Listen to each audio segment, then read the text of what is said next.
നമസ്കാരം, ഞാൻ മുരളി വർമ്മ സെലൻസ് ട്രേഡിംഗ് ഹബിൽ നിന്നും സംസാരിക്കുന്നു. നാളത്തെ നിഫ്റ്റിയെക്കുറിച്ചുള്ള പ്രഡിക്ഷനാണ് ഞാൻ പറയാൻ പോകുന്നത്. ഇന്ന് നിഫ്റ്റി ഇന്നലത്തെ 22,161 ക്ലോസിംഗിൽ നിന്നും 22,697 വരെ പോയി ഏതാണ്ട് 550 പോയിന്റ് ഉയരുകയാണ് ചെയ്തത്.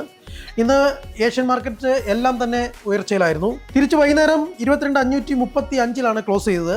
നാളെ ഡെറിവേറ്റീവ് മാർക്കറ്റ്സ് എല്ലാം ക്ലോസിംഗ് ആയതുകൊണ്ട് നിഫ്റ്റിയും നാളെ ഒരു വൊളാറ്റിലിറ്റി കാണിക്കാൻ സാധ്യതയുണ്ട്.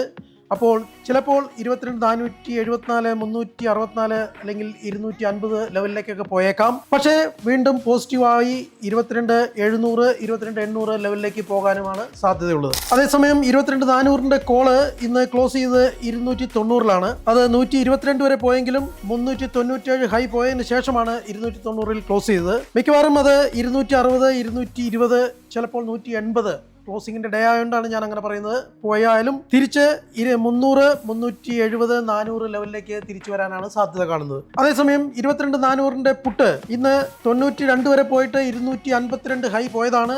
വൈകുന്നേരമായപ്പോൾ 116 ക്ലോസ് ചെയ്തത്. അത് മിക്കവാറും 130, 150 ലെവലിൽ എത്തിയാലും വീണ്ടും അത് 112, 93, 75 ലെവലിലേക്ക് വരാൻ സാധ്യതയുണ്ട്. ഒരുപക്ഷെ മാർക്കറ്റ് ഹൈ ആയി മുകളിലേക്ക് പോവുകയാണെങ്കിൽ സീറോ ആവാനും ചാൻസ് ഉണ്ട്. എന്തായാലും നാളെ ഉച്ചയ്ക്ക് 1 മണിക്ക് ശേഷം ഞങ്ങൾ പുട്ടാണോ കാളാണോ സീറോ ആവുന്നതെന്ന് തീർച്ചയായിട്ടും അറിയിക്കുന്നതാണ്. എല്ലാ ആഴ്ചയും ഞങ്ങളുടെ പ്രഡിക്ഷൻ അതേപോലെ ക്ലോസിങ്ങിനെ കുറിച്ച് തീർച്ചയായിട്ടും ഉണ്ടായിരിക്കുന്നതാണ്. Thank you very much.